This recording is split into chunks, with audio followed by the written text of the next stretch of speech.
everyone, I'm Tatiana Carrier with your Movieline film picks of the week. I'm joined by Pete Hammond. We're going to go over 42, Disconnect, and To the Wonder.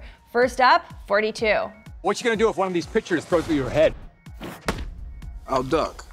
42 is a baseball film. Now, not everybody likes baseball films, but this isn't any ordinary baseball film. This is about Jackie Robinson, who in 1947 broke the color barrier in the major leagues and becoming the first black baseball player to hit the major leagues. It was quite an achievement and it was quite controversial. The whole major league was segregated at that time, and there was quite a bit of racism going on, and he endured a lot of it, and this movie shows what he went through.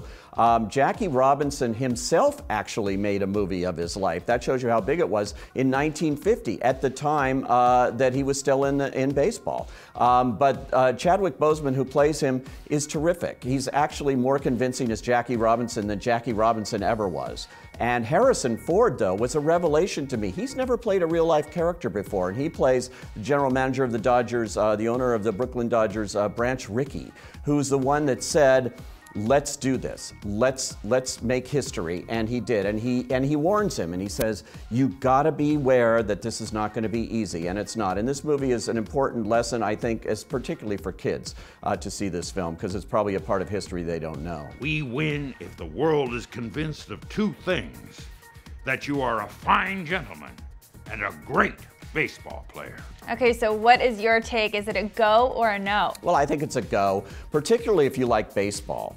But it's a go if you want to know what we went through, and it's not that long ago that this was going on, that we still had this segregated society, even in baseball. We don't look at it in sports today like this at all. So it's sort of an eye-opener, and it's a good, entertaining, uplifting movie, and I think for the whole family, actually. Maybe tomorrow we'll all wear 42. That way they won't tell us apart. So 42 is a go. Next up, Disconnect. Disconnect is a tremendous movie. It reminded me of Crash, which won the Best Picture Oscar a few years ago. This movie has these multi-storylines like Crash did, and they all sort of converge at one point. It's got a terrific cast, but what it's really about is what we are living with day after day after day. We're on our cell phones, we're on our iPads, we're on our laptops, we're everywhere but talking to each other. And it means we're connected, but we're disconnected. And that's what this movie's trying to say. And all of these storylines have different things that all start with these devices. These tragic elements in the movie all start with the cell phone or with the iPad or something going on. For instance, there's cyberbullying in this movie, and it ends in a bad way. And you know, eventually all the people converge. It's a very interesting concept, and I thought extremely well acted, particularly by Jason Bateman, who is a fine dramatic actor. Who knew? I always thought of him as a comedian, you know, like Identity Theft, that kind of thing. But he's terrific in this film. He's 15. Ooh. Am I gonna take this? I was 17 before I started talking, you know? Hey. So I'm gonna guess what your answer is, but is it a go or a no? My answer is a go. This is opening in limited runs right now, and I hope it goes wide, and I hope that the distributor gives it a chance for people to see it, because this is a movie audiences will really respond to. It's something that they can identify with that's going on today. You like a puma? What's a puma? It's like the step before a cougar.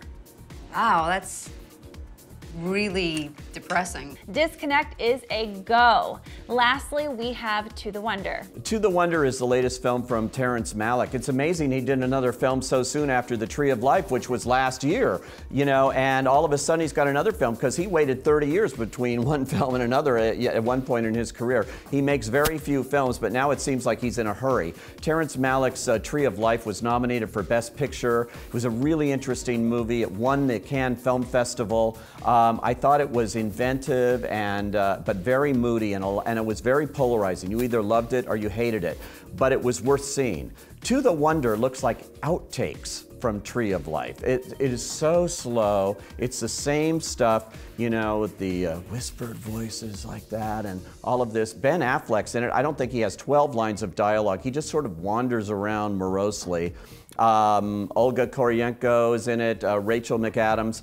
But you know, they're all wasted in this movie. It's just not a good time at the films. I think though, it makes Tree of Life look like Transformers in terms of its pace. I definitely think unless you're a Terrence Malick freak, this is one maybe to stay away from. Meaning it's probably a no, right?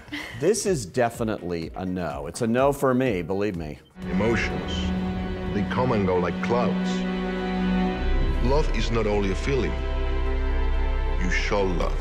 To the Wonder is a no. So that's it for us this week with your Movieline picks of the week. Make sure you guys tune in every single Wednesday. You'll have me and Pete discussing all the new movies. Thanks so much for watching.